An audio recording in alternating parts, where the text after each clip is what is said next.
कुठल्या गोष्टीचं म्हणजे टॉयलेट असू द्या असू द्या. नमस्कार मित्रांनो. आता आपण जुन्नर तालुक्यातील खोडद या गावात आहोत. तुम्ही माझ्या पाठीमागं पाहतच असाल, तुम्हाला एक दुर्बीण दिसते, खूप मोठी दुर्बीण दिसते. आणि या ठिकाणी येण्यामागचं कारण हे वेगळं आहे. ते म्हणजेच आज 28 फेब्रुवारी सायन्स डे, आणि ह्या सायन्स डे निमित्तच हे ठिकाण सर्वसामान्य लोकांसाठी ओपन केलं जातं.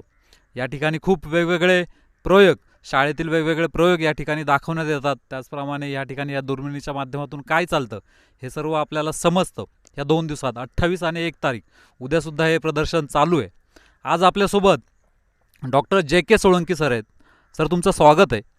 आणि आमच्या प्रेक्षकांना तुम्ही थोडक्यात सांगा की GMRT म्हणजे काय, आणि माझ्या पाठीमागे जे अँटेने दिसत आहेत किंवा हे छोटे छोटे अँटेने जे दिसत आहेत, तर त्याचं कार्य कसं चालतं, जुन्नर तालुक्यात हा प्रोजेक्ट कधी निर्माण झालेला आहे, आणि तुम्ही प्रेक्षकांना काय सांगा याबद्दल, अजून अवेअरनेस कशी तयार कराल, तर थोडक्यामध्ये. धन्यवाद. GMRTचं जे लॉंग फॉर्म आहे जायंट मिटरवेव्ह रेडिओ टेलिस्कोप. जसं आपण म्हटलात की ही रेडिओ दुर्बीण आहे. अनेक प्रेक्षकांना किंवा लोकांना माहिती आहे की दुर्बीण म्हटलं की लांबची वस्तू जवळ पाहणं, पण ह्या विश्वामध्ये पाहण्यासारख्या इतक्या अनेक गोष्टी आहेत की त्या साध्या आपल्या डोळ्याला दिसणार नाहीत. त्यामुळे वेगवेगळ्या प्रकाशाच्या माध्यमातून काही गोष्टी पाहाव्या लागतात. तर पृथ्वी तलावर येणारे जे अनेक प्रकाश किरण आहेत त्यातली दृश्य स्वरूपाची प्रकाश किरण आहेत की जी आपल्या डोळ्याने आपण किंवा डोळ्याच्या समोर जी वेगळी माध्यमं असतात त्याला ऑप्टिकल टेलिस्कोप किंवा दृश्य स्वरूपाची दुर्बिणी त्यातनं पाहतात. आणि दुसऱ्या प्रकारचा जो लाईट आपल्या पृथ्वी तलावरती येतो त्या रेडिओ लहरी, की ज्याच्या माध्यमातून ब्रह्मांड निर्मिती कशी झाली, ब्रह्मांडात काय घडामोडी घडतात किंवा या आकाशगंगेमध्ये वेगवेगळे असे काय घटक आहेत त्याचा अभ्यास करण्यासाठी रेडिओ दुर्बिणींची गरज असते. रेडिओ दुर्बीण म्हणजे जशी आपण आपल्या घरावरची एखादी अँटेना बघतो तशाच प्रकारची दुर्बीण असते. पण हे विश्व इतकं मोठं आहे की इतके छोटे छोटे ऑब्जेक्ट्स आहेत की ते घटक बघण्यासाठी आपल्याला एक खूप मोठ्या प्रमाणात अवाढव्य प्रकारची एक रेडिओ दुर्बीण लागते. तर तुम्ही माझ्या पाठीमागे बघत असाल तर ती अवाढव्य दुर्बीणऐवजी GMRTमध्ये आपण 25 किलोमीटर व्यासाच्या क्षेत्रात अशा 30 अँटेना आपण वाय आकारात उभ्या केलेल्या आहेत की ज्याचं मॉडेल आपण लोकांच्या प्रेक्षकांसाठी आपण इथे दर्शवलेलं आहे. तर GMRT म्हणजे ह्या सगळ्या दुर्बिणी एक शास्त्रज्ञ जेव्हा एका विशिष्ट घटकाचं ऑब्झर्वेशन करतो, निरीक्षण करतो, त्याच्यापासून माहिती संकलन करतो आणि त्याची त्याला प्रतिमा मिळते, तेव्हा जणू काय एक 25 किलोमीटर व्यासाची रेडिओ दुर्बीण आपण वापरतो आणि त्याच्यापासून ती इमेज मिळते. या स्वरूपातली लो फ्रिक्वेन्सी आणि मीटर वेव्ह लेंथमधली GMRT ही जगातली सर्वात मोठी रेडिओ दुर्बीण या ठिकाणी आहे. या दुर्बिणीच्या माध्यमातून जसं सांगितलं सूर्याच्या वरती घडणाऱ्या घडामोडी, त्याचबरोबर ती विविध आकाशगंगांचा अभ्यास, आकाशगंगेतील घटक जसे पल्सार्स आहेत, क्वेसार्स आहेत, डॉप्स आहेत, वेगवेगळ्या प्रकारच्या आकाशगंगा आहेत. अशी अनेक क्षेत्रामध्ये GMRT सध्या कार्यरत आहेत आणि GMRTच्या माध्यमातून खूप मौलिक असे संशोधन आपण बऱ्याच ठिकाणी आता वाचतोय, पाहतोय आणि घडत आहेत. GMRT ही जगातली सर्वात मोठी रेडिओ दुर्बीण असल्यामुळं 50% जास्त वापर परदेशातील शास्त्रज्ञ या ठिकाणी येऊन करतात. आणि म्हणून माझ्यासारख्यासाठी ही अभिमानाची गोष्ट आहे की भारतीय तंत्रज्ञान, भारतीय शास्त्रज्ञ, तंत्रज्ञ, स्थानिक लोकांच्या माध्यमातून उभी केलेलं हे जगातलं सगळ्यात मोठं केंद्र आहे की जिथं परदेशातली लोक येऊन अभ्यास आणि संशोधन करतात. म्हणून ही आपल्यासाठी अभिमानाची गोष्ट आहे की जे आत्मनिर्भर, made in India, make in इंडियाचं हे उत्तम उदाहरण आहे. आत्ता सध्या आपण 2 दिवस जे 28 फेब्रुवारीसाठी जो आपला राष्ट्रीय विज्ञान दिन आहे त्या निमित्ताने गेली 22 वर्ष GMRT सामाजिक जबाबदारी आणि एक सामाजिक देणं या बांधिलकीतून विज्ञान प्रदर्शनाचं आयोजन करतं. याचं कारण एक आहे की आपल्या येथील भागातील, ग्रामीण भागातील जनतेला, ग्रामीण भागातील विद्यार्थ्याला विज्ञानामध्ये फक्त GMRTच नव्हे तर देशात वेगवेगळ्या ठिकाणी काय चालते ह्यासारख्या घडामोडी लोकांच्यापर्यंत पोहोचवण्यासाठी विज्ञान प्रदर्शन आहे. आणि मला सांगायला अतिशय आनंद होतो की भारतामध्ये एका शासकीय संस्थेने सगळ्यात मोठ्या प्रकारचं आयोजन केलेलं हे एकमेव प्रदर्शन भारतामध्ये आहे. यामध्ये आपण फक्त GMRTच नाही तर GMRTच्या बरोबर ती परिसरातील आणि आता महाराष्ट्रातील अनेक शाळा, कॉलेजेस त्यांचे विद्यार्थी या ठिकाणी प्रकल्प घेऊन येतात. त्याचबरोबर ते संशोधन क्षेत्रामध्ये काम करणाऱ्या अनेक संस्था आपल्याबरोबर येतात आणि एक प्रकारचा हा विज्ञान मेळा 2 दिवस सगळ्या विज्ञानप्रेमींना, येथील समाजातील घटकांना एक विज्ञान पर्वणी ठरतं. वेगवेगळ्या प्रकारची माहिती या माध्यमातून मिळते आणि जेणेकरून देशामध्ये वैज्ञानिक दृष्टिकोन कशाने वाढणार आहे तर आज आपण पाहिलं असेल तर अनेक छोट्या विद्यार्थ्यापासून मोठे विद्यार्थी या ठिकाणी येत आहेत आणि एक प्रेरणा मिळते की GMRT सारख्या जगातल्या मोठ्या दुर्बिणीच्या जवळ आपण आलो, ती पाहिली. त्याचबरोबर अनेक विद्यार्थ्यांचे प्रकल्प पाहिले, त्यांचं सादरीकरण अप्रतिम असं पाहिलं की आपण पुढच्या वर्षी अजून काहीतरी वेगळं करू किंवा शास्त्रामध्ये काहीतरी करू, ही प्रेरणा आपल्या ह्या विज्ञान दिनाच्या मागे आहेत. आणि GMRT प्रकल्प ह्या भागातील जनतेसाठी तर 100% काम करतोय, पण विज्ञान आणि खगोलशास्त्र या तंत्रज्ञानामध्ये जागतिक पातळीवरती खूप मोठ्या प्रकाराचं आपण काम करत आहोत. तुम्ही सांगितलं आता भरपूर माहिती आपल्याला या अँटेनाबद्दल मिळालेली आहे. परंतु आज जुन्नरमध्येच हे का तयार करण्यात आलं आणि दुसरी गोष्ट म्हणजे कोणी तयार केलं, त्याचप्रमाणे अनेक शोध लागले. प्रत्येक शोध हे महत्त्वाचे आहेत, परंतु ह्या अँटेना ह्या दुर्बिणीमार्फत जो सगळ्यात महत्त्वाचा शोध लागला तो कोणता आहे ते सांगा. GMRT जेव्हा 1984 साली केंद्र सरकारने मंजूर केली, तर आपण ह्याचं जे जनक आहेत प्राध्यापक गोविंद स्वरूप, की हे ज्यांना आपण भारतीय रेडिओ खगोलशास्त्राचं जनक म्हटलं जातं, की ही त्यांच्या प्रयत्नातून आणि प्रेरणेतून निर्माण झालेली संस्था आहे. आणि त्याचबरोबर ती GMRTचं जे जुन्नर ठिकाण आहे, तर या ठिकाणी तत्कालीन राज्य सरकारने, महाराष्ट्र शासनाने हा जो परिसर आहे तो नो इंडस्ट्रियल झोन म्हणून आपल्यासाठी केला. ही जमीन त्यावेळेस उपलब्ध होती महाराष्ट्र शासनाकडे. आणि अनेक बाबी आहेत इथे. खूप कमी प्रमाणात वाऱ्याचा वेग असतो, पाऊस तेवढ्या प्रमाणात जास्त पडत नाही, इथे बर्फवृष्टी होत नाही. अशा सगळ्या संकल्पनेचा विचार करून हे ठिकाण निवडले गेले. अर्थात त्याच्यासाठी जवळपास 50-1,000 किलोमीटरचा सर्वे करण्यात आला आणि राज्य शासन या येथील स्थानिक मंडळी यांच्या सगळ्या सहकार्याने केंद्र सरकारने हा प्रकल्प या ठिकाणी उभं केला. आपण जसं विचारलं, GMRTच्या माध्यमातून आजवर लाखो इमेजेसचं संशोधन झालेलं आहे. आणि अक्षरशः म्हणजे आपल्या आकाशगंगेच्या मध्यस्थ भागी एक ब्लॅक होल आहे, कृष्णविवर आहे. 9 बिलियन म्हणजे 9 अब्ज प्रकाश वर्षापूर्वीच्या आकाशगंगेतून एक हायड्रोजन येतोय.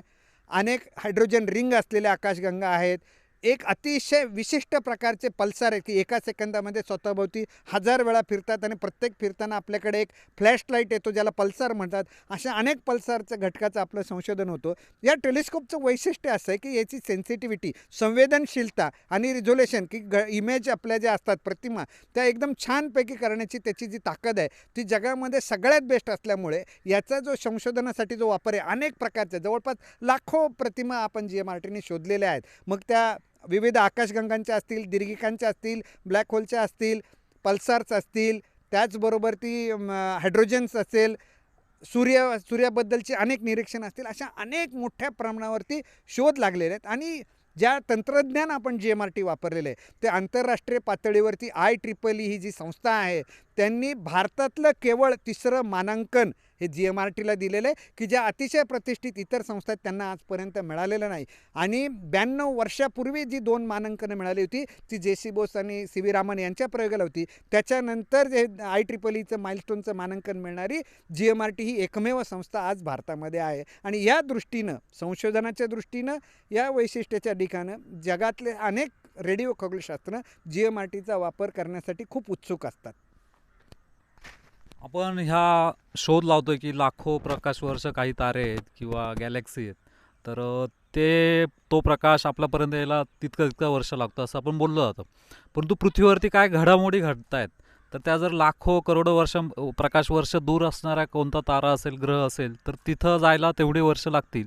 तर ते त्यावेळेस जे काय घडलेलं आहे तर ते आपल्याला समजेल का? म्हणजे जर तिकडं काय टेक्नॉलॉजी वापरून तिकडं काय पाठवलं आणि त्या टायमिंगमध्ये तसं काय आपल्याला करता येईल का? म्हणजे पूर्वी या पृथ्वीवरती काय घडामोडी लाईव्ह ज्याला आपण बोलू किंवा भूतकाळात जाऊन बघणं असेल, तर ते कसं शक्य होईल का?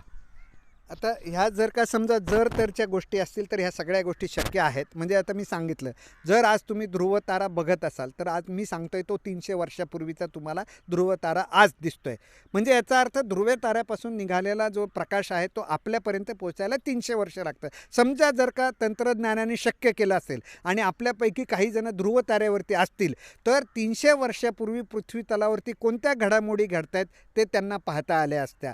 पण हे टेक्नॉलॉजीने आज शक्य नाही. त्याचं कारण असं आहे की ज्या ठिकाणी प्रकाशाला पोचायला 300 वर्ष लागतील त्या प्रकारे मनुष्याला पोचण्यासाठी आजची साधनं तितकी अद्ययावत नाहीत, ती निर्माण झालेली नाहीत. कोणी आत्तापर्यंत प्रकाशाच्या वेगाने अजूनपर्यंत प्रवास करणाऱ्या गोष्टी, घडामोडी, अंतरिक्षामध्ये जाणाऱ्या अजून तयार झालेल्या नाहीत. मग याच्यासाठी काय करावं लागतं की अभ्यास करण्यासाठी आपल्याकडे GMRT सारख्या ज्या दुर्बिणी आहेत त्या फक्त प्रकाश ग्रहण करू शकतात, रिसिव्हर करू शकतात. आणि ह्या दुर्बिणीमार्फत इतक्या प्रचंड मोठ्या प्रमाणात आपल्याकडे आता माहिती संकलित होते वेगवेगळ्या घटकांकडून. म्हणून अवकाशातील ताऱ्यांचं वागणं कसं आहे, बदलणं कसं आहे, अशा अनेक गोष्टी म्हणजे हे विश्व प्रसरण पावतंय का, हे सगळ्या गोष्टी घडतात. पण आज आपल्याला ह्या दुर्बिणीच्या माध्यमातून कोणता तारा किती अंतरावर आहे हेही आपल्याला कळतं. त्याचबरोबर अनेक दुर्बिणी वेगवेगळ्या भागात असल्यामुळे गणिताचा आणि भौतिकशास्त्राचा वापर करून त्या ताऱ्यांमध्ये काय दडलं आहे, तो तारा नंतर भविष्यात काय होणार आहे, त्याचा परिणाम वेगवेगळ्या घडामोडीवर कसा होणार आहे,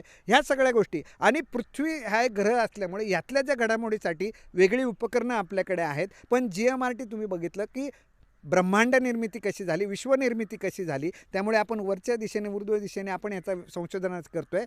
त्यामुळं त्या घडामोडी त्याचा परिणाम काय होईल का ते आपल्याला जगासमोर मांडण्याचं काम GMRT करते.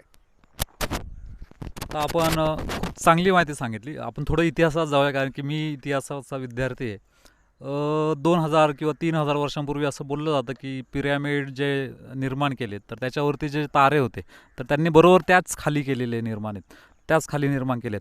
तर त्याला कारण काय? आणि दुसरी गोष्ट म्हणजे आज आपल्याला एवढं मोठ्या दुर्बिणी वगैरे आहेत, टेलिस्कोप वेगवेगळे आहेत, अभ्यास संशोधन खूप झालेलं आहे, तर आपल्याला पाहता येते. पण एक 2, 2.5, 3,000 वर्षांपूर्वीच्या ह्या पृथ्वीवरती ज्यांनी ज्यांनी अभ्यास केलेले आहेत तर त्यांनी सूर्य असतील किंवा त्यांचे अंतर असतील तर ते कसं मोजलं आहे, किंवा भारतातील किंवा जगातली पहिली दुर्बीण कोणी निर्माण केलेली की ज्यांनी स्काय निरीक्षण केलेलं आहे, आकाश निरीक्षण केलेलं आहे, तर ते काय सांगाल? म्हणजे आपले 3,000 वर्षांपूर्वीचा मानव हा इतका प्रगत कसा होता, त्याच्या मागचं कारण काय?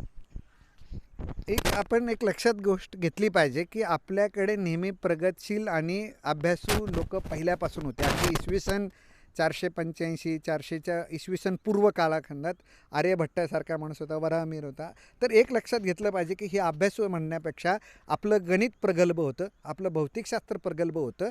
त्याच्या अभ्यासाच्या जोरावरती ह्या लोकांनी अनेक प्रकारचे निष्कर्ष काढू शकले. म्हणजे जसं मी सांगतो की आर्यभट्टाने जेव्हा बोटीने प्रवास करताना खूप सोपा सिद्धांत होता की आपण जसं जसं पुढे जातो तर शेजारचे घटक मागे मागे जातात. या निकषावरतीच सांगितलं की पृथ्वी सूर्याभोवती फिरते.